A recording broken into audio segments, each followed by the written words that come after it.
What a fine day it is, isn't it everybody? To watch a tutorial video I mean.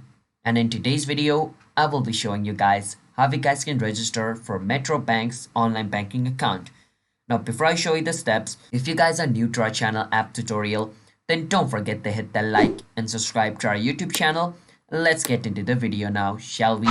So the first step, you want to search for Metrobank login and click on versus personal online banking over here. It'll take you to this website. Over here, click on login and choose register for online banking over here. Over here, scroll a bit down and click on register for internet banking again. And it'll bring you to this website. Over here, you want to scroll a bit down and choose register for online banking again. And then enter a 12-digit customer number over here.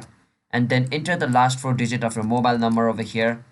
And then enter your magic word, which means like a password given to you by your bank. Clicking continue, it will ask you for some more information. After you provide all the information it asks you, an account under that information will be created. So that's how this works. So don't forget to hit that like and subscribe, and bye bye.